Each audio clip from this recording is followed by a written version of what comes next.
All right, it's 12:02. People are continuing to join, but I'm really excited about today, so I'm going to go ahead and get started. Welcome to the 10th CRC Roundtable.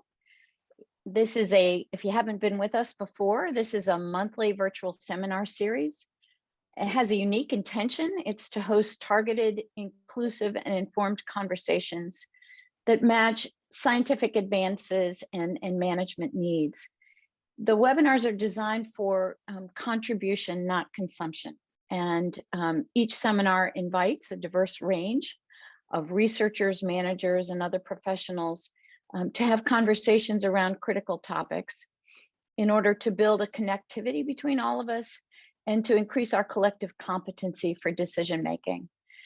As a reflection of that intent, the panelists basically have been given about 30 minutes to make some introductory remarks, and we guard our 30 minutes for discussion rather strongly. So this is all about the community, giving a place to ask the clumsy questions, I'll call them, and to practice the bravery and humility necessary for building the future that we want. So generally, we start the webinar with why this topic at this time and with these speakers. And let me just use the term humility that I just stated to bridge that question. Thomas Merton once said that humility is the surest sign of strength. And I think if we ever needed strength, we need it now. There are peoples for whom there is a 10,000-year history of both discovery through observation and a relationship and reciprocity to lands. And while colonization has been our history, that's still continuing, by the way, I would put forward, and this is a statement that one of our speakers has made that I've adopted, I would put forward that we consider indigenizing our future and reflecting and sort of working with what that would mean. In the spirit of humility, let me say that I should have begun this webinar, and I should have begun all of them, with a proper Indigenous land acknowledgement statement, one that conveys an understanding of the long-standing history that has brought us to reside on this land and our place within that history. And I'll humbly admit that I do not know how to do that appropriately, and I'm committed to doing better. And I'm looking forward to this webinar to help me do that. This webinar represents a step toward indigenizing our future because we all have the common goal of restoring and protecting the Chesapeake Bay and its watershed. It points us toward being in service to the restoration work that American Indian communities are doing. Why these speakers is very, very easy to answer. They are each deep in the work of, and I'll call it not restoration, but regeneration. So Lee Mitchell will start us off. Lee is the Natural Resource and Environmental Protection Coordinator for the Upper Mattaponi Indian Tribe. She has a unique educational background. I just learned that she created her own major called Environmental Troubleshooting. And while doing a position at Oak Ridge National Laboratory, she actually worked on something called a pedestrian movement network model, which meant apparently if you dumped a bucket of humans on the landscape, how would they move about? So it's a very interesting geospatial background.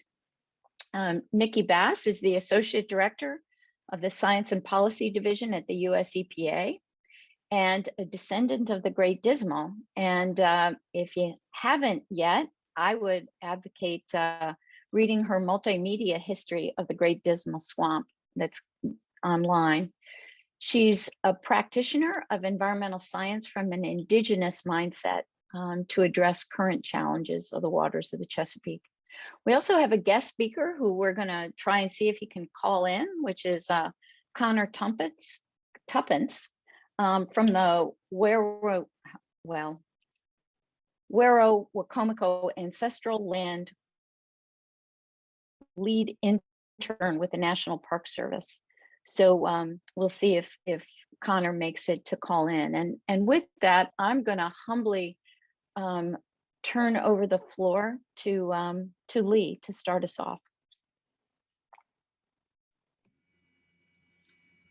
Good morning. Yeah, I'm very excited to be here with Nikki and Connor and give a little background on the Virginia tribes and what opportunities there are to collaborate. To proceed to the next slide. Great.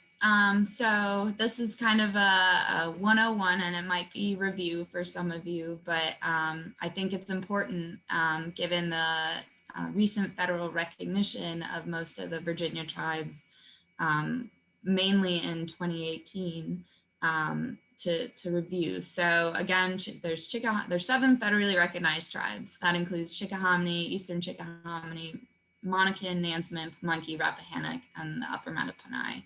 There are also 4 state recognized tribes listed there as well. To note, the main difference between what's a federally recognized tribe and state recognized tribe is that a federal recognized tribe has the federal government, the US government has a responsibility to the tribes a legal obligation to protect tribal sovereignty. And so that means from all like cultural resources, the land, the whole gambit. So there is a legal obligation by the government. State recognized tribes, unfortunately, do not have that. And it is up to the state government to determine how they will interact with those tribes. But the important takeaway here is that given there are multiple tribes, each tribe will have their own unique homeland, jurisdiction, interests, and concerns, and that they're not a monolith, tribes are not a monolith, so each one will have these differences. So to proceed, perfect. So here, one of the things we get, personally in my position, get asked a lot, and I think is important to look up or to know about the tribes is mapping. And so where the landscapes or how the landscapes boundaries were drawn. So it's important to know that the maps you see of these tribes were drawn by outsiders or the colonists, and they had completely different perspectives of how everything from language to land use and property was defined. And so maps it's fair to assume that these maps would not be representative of the tribes.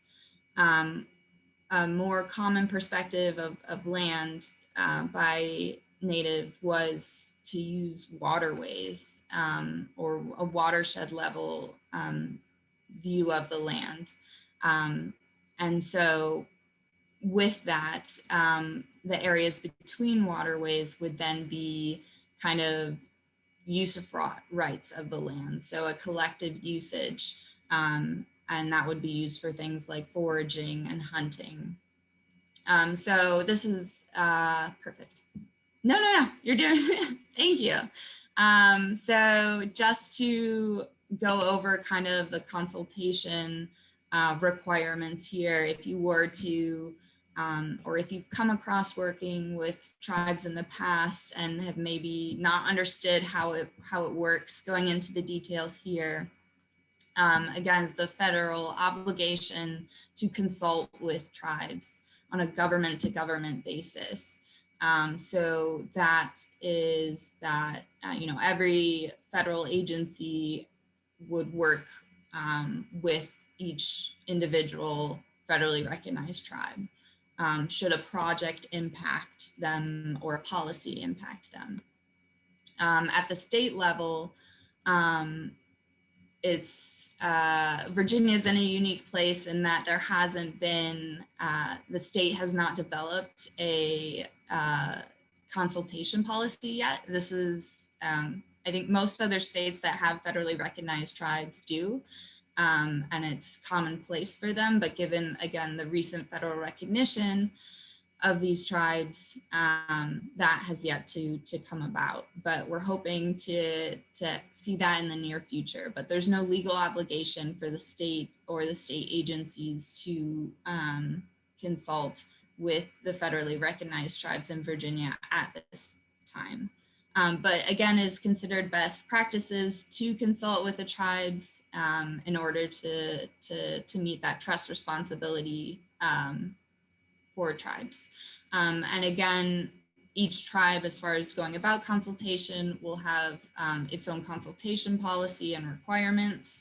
There may be a collective or consortium tribes can go into for consultation, but that has not happened at this time yet. And then again, each tribe will have their own interests and concerns. Perfect. Next slide. And so just to go over some expectations and best practices to partnering or collaborating with tribes. These are pretty self-evident, but again, an email will not suffice. I'm sure Nikki can attest to this as well, but the tribes are really in a capacity building stage. So building an entire sovereign government from the ground up. And then with the federal recognition and the COVID pandemic happening, it's really like people say like a fire hydrant to the face. It's honestly like Niagara Falls at times. So know that really the best way to consult with tribes or collaborate is to develop a kind of personal relationship with the tribe or a tribal representative.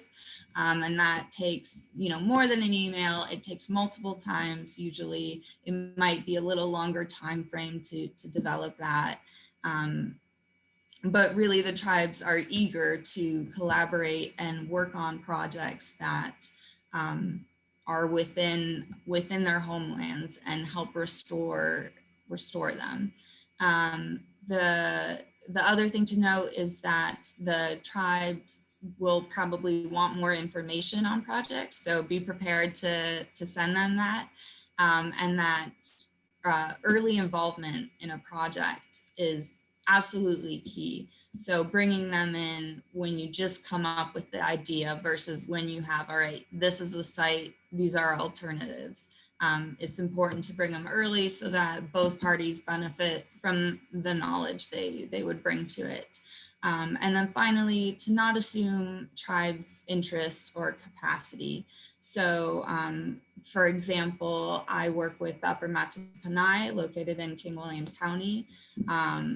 We are also along the Mattaponi River, which will have, impacts from agriculture that's way up, like in Pennsylvania, that comes all the way down. So we have concerns all the way up out of state because they impact us. And our homelands are not defined by, where we can take land into trust, for example. We were nomadic at times. So important to keep that in mind, to not just assume, where they're located or what their interests may be. So from there, I think I'm going to pass on to Nikki to give some more information on the culture and history. Sure. So thank you so much, Lee. And I'll just share a quick disclaimer. I'm introduced as an environmental science, and I live my life between two worlds. So in my professional life, I'm within an environmental agency that's highly structured, full of incredible expertise, hundreds, if not thousands of different roles to address environmental concerns. And then I live my personal life as a tribal citizen, where we lack most of that. So following Lee's presentation, I want to give you a perspective of what capacity building looks like, and to show you some of the activities going on, so that when you begin to engage with tribes and you may envision who is my tribal counterpart, you can understand that your counterpart may not exist yet. Next slide, please. The first thing I'd like to start with is to give you a perspective of coastal indigenous life, culture, and sustenance. People often view the environment as a collection of natural resources. Within tribal communities, a more common perspective is to view the world as a collection of relatives, not as things to use, but as part of a living network that requires reciprocity and sustainability. We approach the environment understanding that we can't use things without exhausting them or losing them. Another important concept to remember is that marine life that we may study from a scientific perspective is not just food. For us, we use subaquatic vegetation to cover our housing. We used large oyster shells to scrape hides, deer hides to form our clothing, to dig out canoes. We also use shells from everything, like adorning clothing. If you may have seen Powhatan's mantle, which is the first picture in the upper corner there, to using shells to create necklaces to propose marriage to someone. So it's not just a form of sustenance, it's the foundation of our culture. And I say these things to share that for us, environmental restoration is actually at the nexus of both cultural and environmental restoration. It's an interdisciplinary issue. And when we engage with partners, we want people to understand that we have a holistic perspective and that we don't view these as separate goals. Next slide.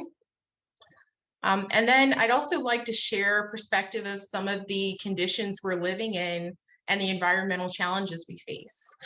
One of the biggest problems is access and influence. In governmental entities and the community at large, people usually associate ownership with being a stakeholder. Being a property owner is the first thing people envision to say that you care about something. For tribes, we consider ourselves stakeholders in all of our ancestral lands and waters, regardless of ownership.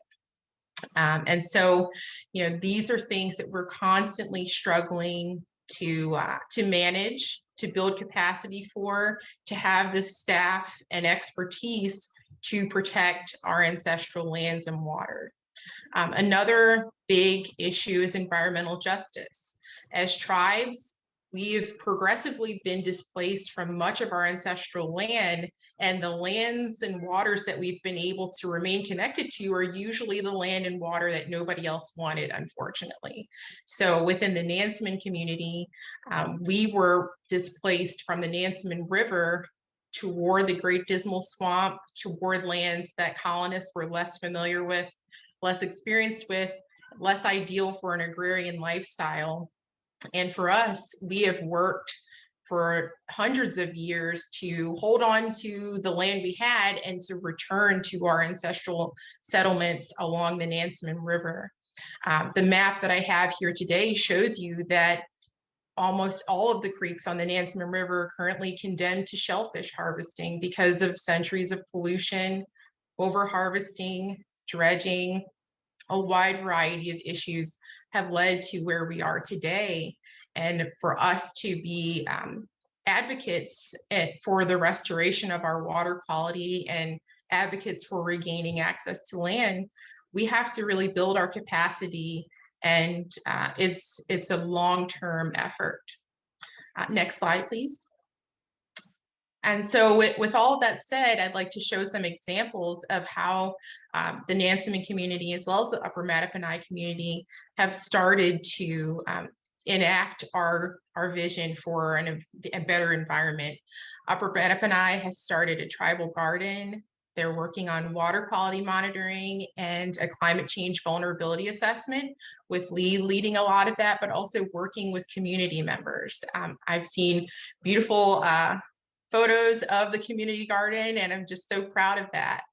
Within the Nansemond community, we have started an oyster garden in partnership with the Chesapeake Bay Foundation. And the bottom image there is Cedar Creek, where we are growing spat. Actually, today I'm missing out on it, but it's oyster roundup time. So our spat that we grew starting last year is now being collected for return to the Nansemond River to increase oyster populations.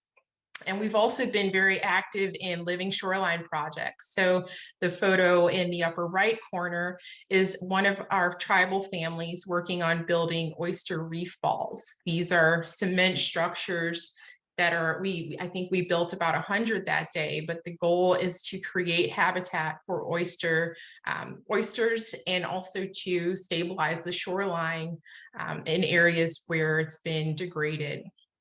We've also started an environmental office, and the purpose of that is to actually create long-term plans for our environmental restoration goals and to create, measurable steps toward improving water quality and ultimately improving soil. We would like to remove some of the invasive species that have dominated the land that we do have and replant native species. But it really requires a holistic perspective, and it requires a lot of partnership. So next slide, please. And this slide shows some pictures of partnerships we've developed. The upper image there is actually from some of the staff from the Chesapeake Bay Foundation that has helped us a lot with our oyster gardening. And the bottom image is one of our tribal council members giving a presentation at the Brock Center, where he joined a group focusing on diversity, equity, and inclusion in environmental research and environmental restoration efforts. And we value these partnerships tremendously. We actually have partnerships and support from people who are part of the Chesapeake Research Consortium, like VIMS, and we want to continue those relationships because we may be the experts of our culture and our history, but we understand that our partners are experts in a variety of scientific concepts, practices, methodologies that we need to learn to accomplish the goals that we have. And so we are hopeful through meeting with groups like this that we can build our partnerships, share our perspective, identify common goals, and continue working together. Next slide, please. And so we thought it would be great to bring in an example of an existing partnership that we're very proud of. The words that you see on the screen here, Senecomica and Werowocomoco, are representative of the broader community within which we live. Senecomica it means a densely populated area, and many people are familiar with the 30 Algonquian speaking communities that were aligned under the Powhatan chiefdom. And Werowocomoco is actually the capital of Senecomica. It's a site where our chiefs and our leaders could meet. And, the word itself is broken down into parts where Wero is a prefix associated with leadership. You may have heard the words Werowance for a male chief, or Werowance for a female chief. And the suffix comico it's associated with a special place. So when you look at these words, we hope that you recognize that they're not just spaces, but they're representative of our civilization as Indigenous people, our political structures, our sovereignty. And when you see us today, understand that when we look at the land, we don't just see it, as I said, natural resources. We're seeing our relatives, whether they be water, trees, wildlife, and we're also seeing our ancestors and remembering their value for this land. And so we're honored today to have two youth one from the Upper Mattaponi tribe and one from the Nansemond tribe to share some of their experiences working on this important sacred site.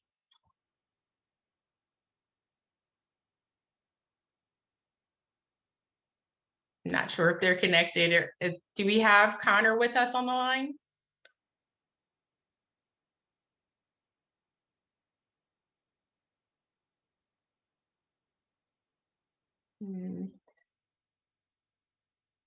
I'm not sure if they're connected. Lee, do you know if he's on? Let's see.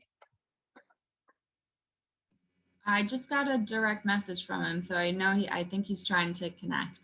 Okay, great. So they're connecting with us. They're actually traveling today. So they're connecting by telephone, and we appreciate your patience while we get them connected to share a few words with us.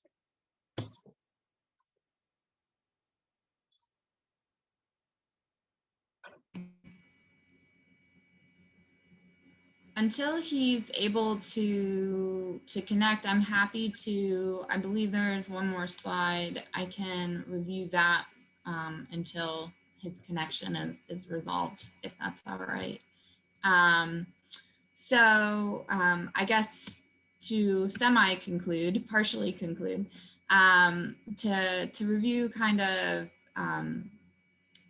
tribe's interest in the CRC Roundtable and why we're excited to be here to present today is because we see a lot of opportunities for collaboration in areas for recovery and stewardship of our ancestral lands. And I just kind of listed here some projects that or issues that I know are important to all the Virginia tribes. Again, I want to clarify, I'm just representing Upper Mattaponi, but I feel that a lot of the things I've listed here, or some of the things I've listed here, would be representative for many of the tribes. How to, for researching how to incorporate tribes into research, the best way to go about that, anything having to do with cultural preservation. And again, nature, the environment is a cultural resource. So we kind of see them hand in hand. Sacred site access, native species restoration, resilience and adaptation planning, landscape protection, all of these kind of topics are areas that tribes are actively interested in collaborating with and would love to contribute on such topics. So I think we'll try one more time to see if Connor's on.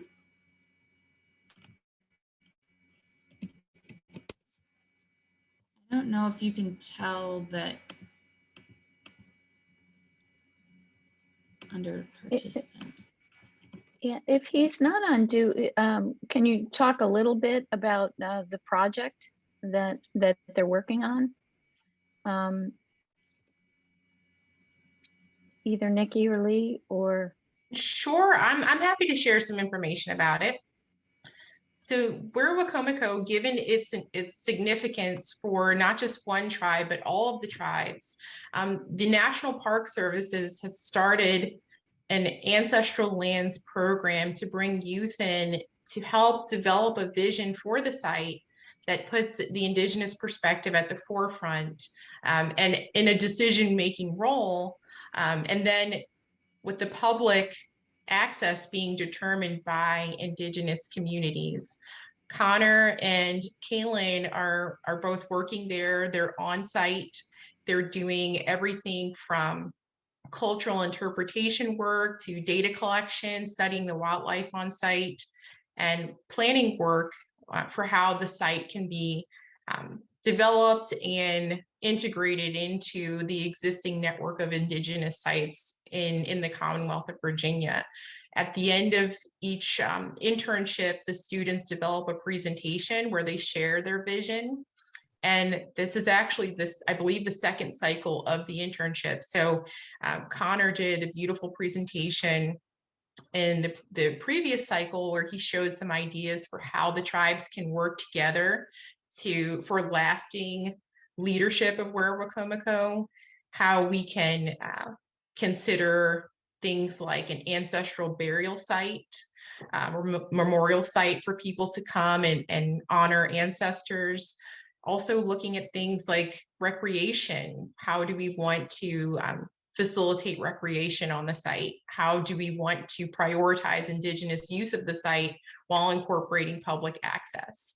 And the great thing about the program is that they're giving youth the leadership and they're developing skills so that they can help their tribal communities build capacity and possibly have roles as environmental leaders in the future.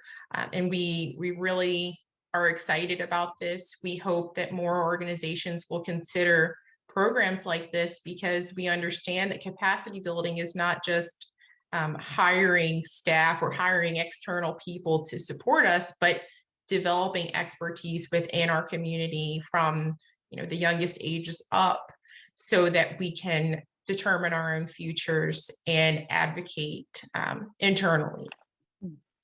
Let me ask, Lee, should we try again, or we're not seeing Connor on the list? So should we, perhaps if he pops in, we could always interrupt, but perhaps let me just ask a question, because it leads off to the statements you were just saying, Nikki, and please let us know if Connor calls in, we can interrupt the facilitated discussion. I would remind folks that you are free to enter in your questions in the chat box. That's how I bring them up to the speakers, is through that. So if you have a question, but Nikki, you were talking about, because this is such a time of capacity building, and you've said a bit about intergenerational partnerships. Maybe can you talk about the importance of that and how you view that? Because I suspect that you're doing a better job. That's something we could learn from you, right? Is the importance of approaching it in that kind of way, and to including them in those activities. So do you want to just talk a little bit about that, and Lee as well? Sure. So just when I mentioned earlier about, when you enter a partnership, a natural thought is, who is the right person for me to connect with? And a lot of times, out of respect, people go directly to the chief of a tribe, an assistant chief, a council member, which is certainly appropriate. That's always the best etiquette and the most respectful thing to do. But it's also important to understand that within communities, there are different roles, different interests, and the best partner for your project may not be that person in a high level leadership position. It may be a community member. It may be someone who spent their life working in the land, working on the water. And so I think it's important to be open to different types of partnership, open to listening, and also open to helping people. A lot of times, I really love how you opened this session by saying that it's, your goal is to be constructive and collaborative, not consumptive. And as tribes, people reach out to us a lot with their own objectives, but we sometimes leave those exchanges feeling like we gave of ourselves and didn't really get anything back that helps us to elevate from where we are to where we're trying to be. So I think that's important as well. And I can say that I've had wonderful engagements with people from VIMS who I found their research and said, this is something that I need for a project I'm working on. And I love being able to reach out for that type of help and build connections where, they're doing work that's very specific. And I'm saying, I'm a user, I'm an end user, I want to apply what you're doing. So think of us as end users of research and as stakeholders in the lands and the waters that you're working on. Lee, I understand Connor is on now. Do you want to facilitate that? Sorry, I muted myself. Sorry about that. Yeah, so Connor, can you unmute yourself? Is it working? Yes. Yes. Awesome. So Awesome. So I know you've been listening into part of this, but if you wanted to kind of go over some of your interests or on Where Wakamako and the work you've been doing there, and as well as kind of talking about the intergenerational work outreach that can be done with shrines. Awesome. Yeah, absolutely. So first I'll apologize for the connections issues I was having. I'm currently trekking through the mountains of western Pennsylvania, doing a site visit with the with my park. I work for the Captain John Smith Chesapeake National Historic Trail, and we're visiting one of our partner sites up here, the Zimmerman Center on the Susquehanna River. And yeah, so in the program that I work with, we have a lot of interest in a lot of different areas. Primarily, I work in an ancestral lands corps program through AmeriCorps and Conservation Legacy, as well as Appalachian Conservation Corps.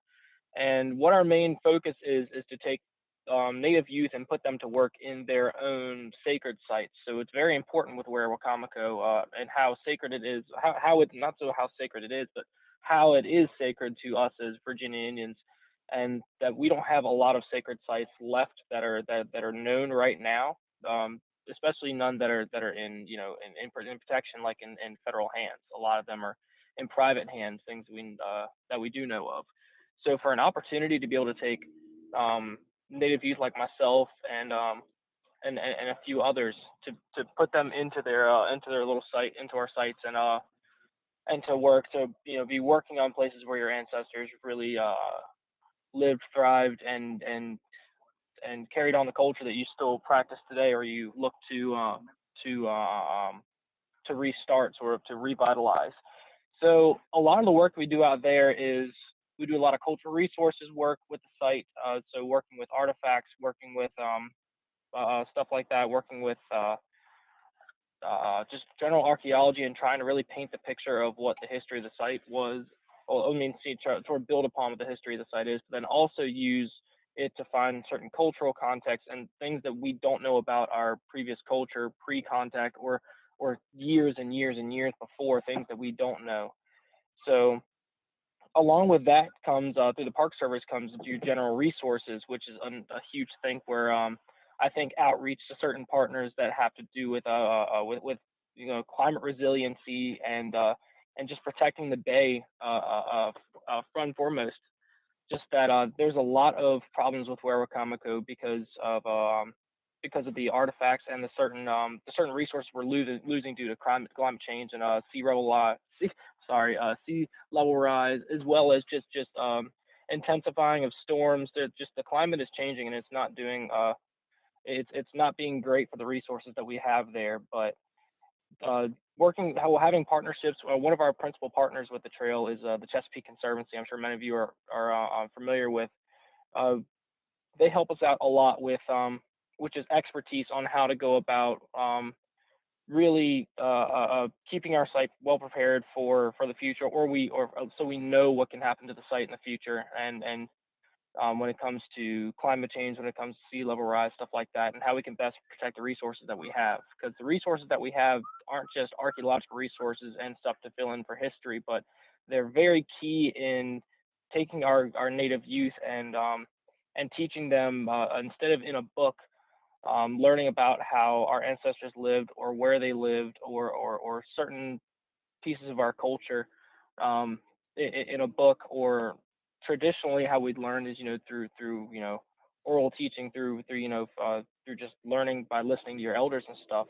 This is an opportunity to take our young people and put them in that situation. And great organizations like Conservation Legacy and Appalachian Conservation Corps, as well as National Park Service, are all focused on that idea right there. Just so just like many of our tribes are focused on preparing our youth so to be the next generation of leaders, that's exactly what all of our partners and the people I work for are very concerned about and very centered on as well. So it's a great opportunity for me, as well as all the other Native youth that have participated. We've had some participation even outside of the state. We had an intern last year that was from up in Canada, and she was interested in archaeology, and she provided a lot of insight to Northern Algonquin culture. So there was a lot of cultural knowledge that we used to fill in gaps of what we do and don't know about the site and our connection to it. So another really big connection, like I touched on earlier, was just how climate change affects the site.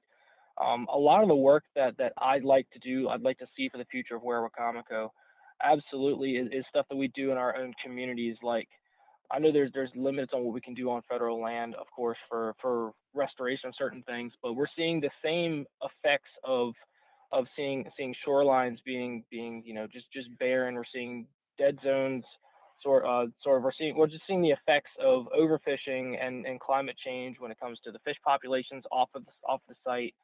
We're seeing physical attributes of the site being changed, and these are all things that are happening in Upper Mattaponi and Nansemond communities, as Lee and Nikki can both talk to. So this is a site where we were all connected at one for a long period of time, that we were all under the same ruler, Wahkon Seneca and the Powhatan Confederacy. And this is really the biggest importance of this site is just this is the sort of the binder where all of our issues that we all work on sort of come together. This is our issues where we're trying to protect our sacred sites, but then also where we're looking for climate resiliency, also where we're looking for the health of our waterways and the health of our ecosystem and habitats for our resources that are on the land, like the deer that we hunt, the rabbits, stuff like that, just to protecting habitats. So it's really, really important for me that those are also factors we consider, not just the archaeological resources and the historical resources that scholars gain from working on the site, but as well as protecting the resources that we try to protect in our home communities. Thanks, Connor. That was really, really helpful. And I want to, can you stay on as a panelist? Because I have a couple questions that I think you could weigh in on. Is that okay? Can you stay on for a little bit? Yeah, as long as I keep service. It seems that we've found a high spot in the mountains, and yeah, I think I've got enough right here for a few questions. Well, coming from the Ridge and Valley in Pennsylvania, I know how intermittent that can be. So anyway, you touched on an important thing, and I've got some questions or comments in the chat that are, you talked about where Wacomico as a gathering place, and that it tied so many groups together. And I'm wondering, the Chesapeake restoration effort is a 64,000 square mile partnership, right? And I've got questions really about a lot of people from Pennsylvania about, was there a history or how much do you reach to groups of people whose ancestral lands would have been upstream? Like, how far up into the watershed, do you reach? Because you are the recipient, right, of all that water that comes down. We are all connected on that kind of scale. And so I'm wondering, is there any sort of initiatives to really do that kind of larger scale of gathering of tribes? And maybe the panelist. Yeah, Connor, Nikki, Lee, please chime in. Well, yeah, of course. Well, I can speak to this in not necessarily from a travel perspective, but it might be a little more helpful from my Park Service perspective. So who I work for is the Captain John Smith Chesapeake National Storage Trail. Like I said before, the furthest reaches of our trail goes all the way up to the Hudson River, up to Cooperstown, New York. And a lot of the work that we do for environmental and climate change work reaches all the way up to there, all the way down even into down towards Nansemond territory, down the Nansemond River, as far down as the Chesapeake watershed goes, and wherever the captain had sailed. So that is one general sort of meeting place for a lot of the tribes that range in that whole area, and we all sort of more so recently have started talking about getting these tribes together to talk about just the health of all of our watersheds and how it affects the bay. I don't believe there's been any conversations of all of the different tribes specific to where Wacomico that reaching up that far or reaching up further than the tribes of the tributary tribes of the Powhatan Confederacy. The furthest reaches of that would have been up to at least modern day, it would have been up to the Rappahannock. That would have been under the Confederacy confirmed. There's also tribes that are the Patawomac, and their association through certain periods of time is certain. It's a little it's been a little back and forth, just trying to nail down the history on it. But the furthest north that we know about is the Rappahannock tribe. So there's 7 tribes right now that we know that would have been, of course, affiliated with the site in some sort of way. 6 of those would have been members of the Confederacy. But yeah, absolutely in the future for any sort of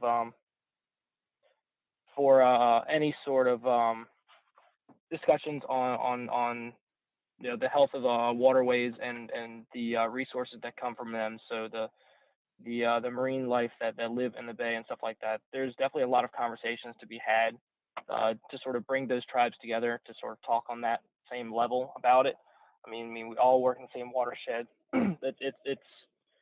It's definitely would be helpful to be able to have conversations like that, but there hasn't really been anything institutional yet on that. If I can briefly get in there too, I think, again, where most of the Virginia tribes are in this capacity building stage, I think while, or at least for Upper Mattaponi, we're really focused in our immediate surroundings, but we are very much interested in expanding that, again, because it's all connected. And so, you know, while we've been focused again in our backyard, kind of, we definitely would like to expand that. And Nikki, I don't know if it's the same for Nansemond or what your thoughts are on that. Yeah, I completely agree. And I see a comment below from Stacy about whether the National Park Service is implementing this program in other sites. And she's mentioning locations in northeastern North Carolina. For the Nansemond community particularly, we're right at the intersection of the Chesapeake Bay and the Albemarle-Pamlico region. My family actually lived everywhere from historical Norfolk County down into Currituck and Pasquotank, and then later Camden County formed. So I have a lot of research on my website, but also just from an environmental perspective in that area. And I completely agree with you that we should expand. I hope the program does expand to other sites because it's an important perspective. And I think the public is supportive of that. Whether it's in place or not, I know that the public is always interested in an Indigenous perspective and understanding the earliest history of the sites they're visiting. I do know down, if you go to, I believe, actually, I don't know if he's still on the line, but our Assistant Chief Keith Anderson was on the line, and he's familiar with some of the reenactment and theatrical representations of our history near Hatteras. Keith, can you hear me? Are you there? Yes. How you doing? I didn't know if you could share some comments about the play that happens. It's actually, it's changed recently to they're using all Indigenous actors. Yes, a majority of the actors with the Lost Colony production are from the Lumbee tribe, and they have taken the initial original concept and transformed it more into an Indigenous perspective, and it also has a lot of contemporary elements in it. So again, it should be a much different look than what persons have been accustomed to if they've seen the production before. Let me, we are getting lots of offers for support of your efforts. And I wanted to make sure that, just because I think there would be general interest, that I get two questions in front of you. The very first one was from Ann Pascucci of Christopher Newport University. She said, I would very much like to be involved in the success of the tribes in any way possible. Is there a listserv or other means for me to share funding opportunities, et cetera? So what, you've got a lot of people that would like to offer support or resources, and they're looking for a point of contact. So I think we put our contact information at the end, but what I think would work is either contacting Nikki or myself, and because the tribes meet monthly, the environmental directors meet monthly for all the federally recognized tribes to disseminate that information from there, so that it's shared amongst. I think, unless Nikki, do you have a different idea of what may be the best way to get this information out? Sure. So I agree with what Lee is sharing. The environmental directors for each of the tribes, I'm in a unique position because I'm an EPA employee. So I am strictly prohibited from representing our tribe back to the EPA. I'm not involved in any of our environmental leadership in that capacity, but Lee is. Keith Anderson here on the line is our environmental program manager, and they are part of what's called an RTOC, so a regional tribal operations committee, where they do meet on a regular basis and they can engage with you on each tribe's environmental priorities. Beyond that group and that capacity, I think a lot of us are envisioning ways to form an intertribal network for sharing this type of information of our own. And historically, our tribes work together for federal recognition. So even beyond the period of the Powhatan Confederacy under Wahgoon Seneca, we actually have worked together under different capacities for decades. So I think that we may see that return in the future as we develop projects and see areas where we can collaborate. And as Lee said, reaching out to us individually is also important because we have different issues in each area. So for the person reaching out from Christopher Newport, that's in our tribal service area, and we're serving community members from Suffolk all the way over to Virginia Beach. And we're interested in engaging with environmental advocates and researchers throughout that area to work on projects together. We have worked with the Chesapeake Bay Foundation, Hampton Roads office, Nansemond River Preservation Alliance. We love the projects coming out of the Elizabeth River Project. So there are so many different groups to interact with, and we're open to engaging with anyone who may be able to help us accomplish our goal or who may want to learn from us. I will remind the attendees that we follow up the webinar with any questions that are entered into the chat that we do not get to. We follow up with the panelist, and then we sort of publish those answers along with any additional resources to all of you. So if you have a question that you've been dying to ask, have no fear, go ahead and post it in the chat. And if we don't get to it, we'll follow up with panelists for it. I do want to ask one before I give you an opportunity actually for some final thoughts. So maybe if we keep it kind of short, because the answer to this could really go on and on, but CRC Gonzalez says, best management practices in restoration are not always inclusive of local ecological knowledge / wisdom. How do we change this? And I think we could have a whole webinar on that, but do you have any sort of brief starting steps? Sure. So I do know one resource within EPA. There's something called the Tribal Science Council, and there is a research paper published by the TSC specifically on incorporating traditional ecological knowledge into best practices, and that can be applied at the local level up to the federal level. I think it's important that it has a number of considerations in there about the differences between traditional ecological knowledge and data, peer-reviewed publications that we're used to working with. So I would recommend that as a resource, and I would also recommend reaching out to the communities in your area to learn how they approach it at the tribal level, because everyone has different collections of information. Our tribe has a lot of information about our experience in the Great Dismal Swamp. I know Upper Mattaponi has a lot of living knowledge about fishing and their experiences on the water. So I think asking those questions is a great entry point to building those lasting relationships that develop into good partnerships. Lee and Connor, anything to briefly add to that? I think Nikki summed that up perfectly, and would definitely recommend looking at that paper.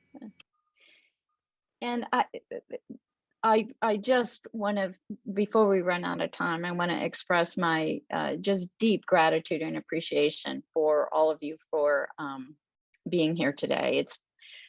it's both our conversation before this and today, there's a lot of transformative concepts in my language, in sort of the way I'm looking at things. So I greatly appreciate it.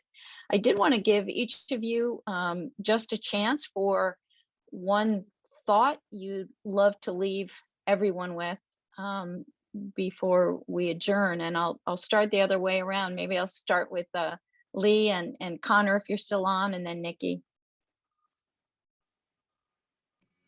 Sure. I think I'm not sure if Connor's still on, but I would definitely, I think something important to take away from the Virginia tribes is that we're talking about the first contact tribes. So the whole country we're in right now is based on these tribes, and so over 400 years of contact has really diminished their rights and their abilities to interact with their homelands and their environment. And so any opportunities now with federal recognition, any opportunities to work on these kind of projects, we're more than eager to participate and collaborate. So just welcoming that.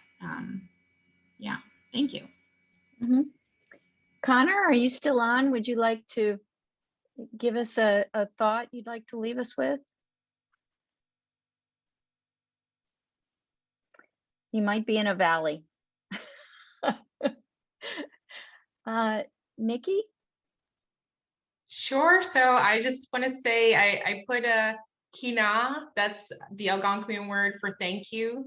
Thanks to everyone for joining us and giving us this opportunity to share our perspective. And I just want to return to the concept you shared, Denise, of humility. I think it's so important for partners to approach from a place of humility, as well as us in the tribes. We are forced to be humble because we have so little, and we're working so hard, and we want people to join us in our effort, not as an us versus them dynamic, but as groups of people who have unique relationships to the land and water that have evolved over time. And together, we're trying to face these challenges and do the right thing for our communities and for the future. And I think the right thing is to correct some of the wrongs that have happened and to work together to elevate some of the history, the narratives, the practices that have been lost. Because as you said, Denise, indigenizing the future is really about returning to some of the things that worked for thousands of years that we lost. And now we're trying to solve problems, and some of the solutions were already there. We just have to reconnect and reposition ourselves for the future. So we thank you. We're extremely grateful, and we're optimistic. I look at these issues not feeling discouraged, but I envision the success story. And then every day I wake up thinking, like, how do we get to that success story one by one? So join us in creating these success stories so that we can leave a better future for the next generations. Thank you very much. I have three things I'm going to be pondering. I'm going to change my language from resources to relatives.